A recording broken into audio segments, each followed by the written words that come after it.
Hello friends, welcome back to the channel knowledge tech. आज हम बात करने जा रहे हैं पब्लिक सेक्टर इंटरप्राइजेस के प्राइवेटाइजेशन के ऊपर।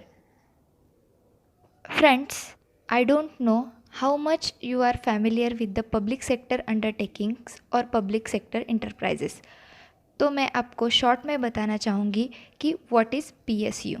ये जो डेफिनेशन मैं आपको बताने जा रही हूँ वो पीएसयू प्राइवेटाइजेशन के पहले तक लागू हुई है। प्राइवेटाइजेशन के बाद का सीन तो हम बाद में देखेंगे। तो पीएसयू क्या है? पीएसयू क्या है कि इंडिया के पीएसयू में, पब्लिक सेक्टर एंटरप्राइजेस में, उन कंपनियों को डाला जाता है जिनमें इंडियन गवर्नमेंट के मैक्सिमम मेजॉरिटी शेयर्स होते हैं, या फिर स्टेट गवर्नमेंट के, या फिर यूनियन टेरिटरी के, और इनका संचालन जो है मिनिस्ट्री ऑफ हेवी इंडस्ट्री और पब्लिक सेक्टर एंटरप्राइजेस करती हैं। मतलब ऐसी कंपनीज जिसमें मैक्सिमम शेयर्स 60% से ज़्यादा शेयर्स गवर्नमेंट के होते हैं और जिनका डिसीजन लेने का पावर भी गवर्नमेंट के पास होता है। और ये जो पब्लिक सेक्टर अंडरटेकिंग है तो उसको इस्टेब्लिश करने का क्या रीज़न था, तो हम इसके बारे में अब देखेंगे कि पब्लिक सेक्टर अंडरटेकिंग को पब्लिश इस्टेब्लिश करने का मेन मोटिव ये था कि इकोनॉमी के व्यू से जो कोर सेक्टर्स थे उनकी ग्रोथ को एक्सेलरेट करना और उसमें से जॉब यानी एम्प्लॉयमेंट और इनकम जनरेट करना, ये था मेन मोटिव पीएसयू इस्टेब्लिशमेंट करने का। पीएसयू के अंडर जो जॉब्स थे वो टॉप 5 गवर्नमेंट जॉब के अंडर आते हैं अभी तक, मतलब before privatisation of PSU. Government के पास पैसा बढ़ाने के लिए और ये जो अभी कोविड का सिचुएशन है, कोविड की सिचुएशन, उससे लड़ने के लिए गवर्नमेंट के पास अभी बिल्कुल भी पैसा नहीं है। तो गवर्नमेंट को इस सिचुएशन से लड़ने के लिए एक सीधा सा तरीका नज़र आ रहा है कि पब्लिक सेक्टर कंपनियों को प्राइवेट करने का। कोविड इशू होने के बाद इंडिया के लगभग 11 से 12 करोड़ लोगों की जॉब्स चली गई है और अभी तक लास्ट 45 ईयर्स में जितनी बेरोज़गारी नहीं देखी गई वो अब इंडिया फेस करने जा रहा है। इन सारी चीज़ों में बस 2 ही सेक्टर्स थे जो वर्क कर रहे थे। एक तो थे, फर्स्ट वन जो थे वो थे फार्मर्स और दूसरा था पीएसयू सेक्टर्स। तो सबसे पहले हम ये देखेंगे कि फार्मर्स को क्या मिला। फार्मर्स को क्या मिला कि उनको 2 लाख करोड़ का लोन मिला, जो लोन गवर्नमेंट उनसे विथ इंटरेस्ट वापस लेने वाली है। दूसरा था PSU, public sector enterprises. Public sector enterprises को क्या मिला, उनको प्राइवेट कर दिया गया। तो फ्रेंड्स, कि मुझे नहीं पता कि पब्लिक सेक्टर एंटरप्राइजेस को प्राइवेट करना कितना ज़्यादा फ़ायदेमंद रहेगा, लेकिन इतना ज़रूर पता है कि उनके जो एम्प्लॉयज़ होंगे, पीएसयू के अंडर जो भी एम्प्लॉयज़ होंगे, वो इस बात से लेके बहुत ज़्यादा डिसअपॉइंट होंगे। लेकिन क्या है कि गवर्नमेंट में ने भी कुछ सोच समझ के ही ये डिसीजन लिया होगा। गवर्नमेंट ने ये डिसीजन लिया होगा ताकि अपने इकोनॉमी में सुधार आए। फ्रेंड्स, 17 मई को मोदी सरकार की ओर से 20 लाख करोड़ का पैकेज अनाउंस किया गया। उसमें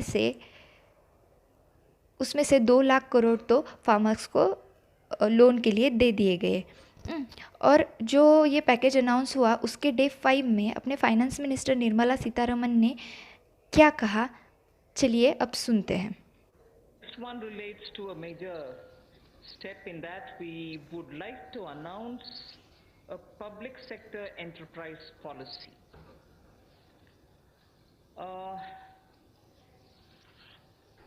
An Atmanirbhar Bharat needs a coherent policy. All sectors will be open to private sectors also. इसमें अपने फाइनेंस मिनिस्टर ने सीधे वर्ड्स में कहा गया है और उन्होंने ये बोला है कि according to Atmanirbhar Bharat all public sectors are open for the private sectors.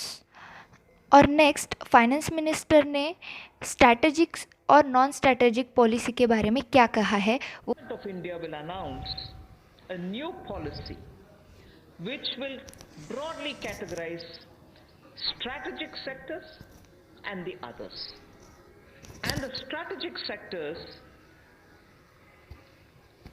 in which the PSE public sector enterprises will be present will be notified. In those notified sectors where PSE public sector enterprises will be present,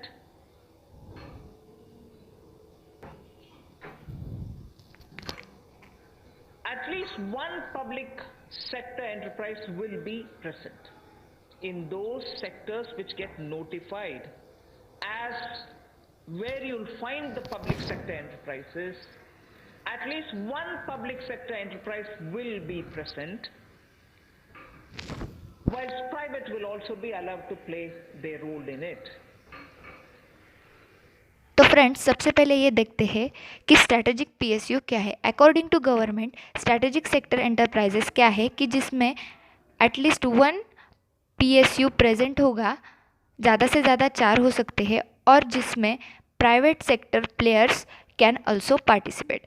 अब वो कौन से public sector enterprises होंगे, इसके बारे में कुछ भी नोटिफाई नहीं किया गया है। अकॉर्डिंग टू 1999 स्ट्रैटेजिक सेक्टर्स कौन से थे? वो थे चार स्ट्रैटेजिक सेक्टर थे। डिफेंस सेक्टर था, atomic energy sector, railway, mineral sector associated with atomic sector.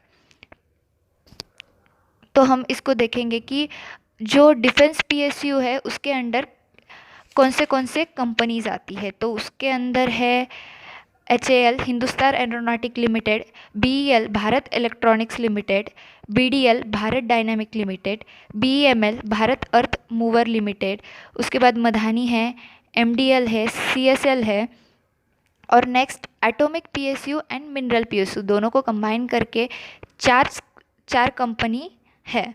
तो वो उसमें से कौन सी है? NPCIL है, ECIL है, UCIL है, IRE है।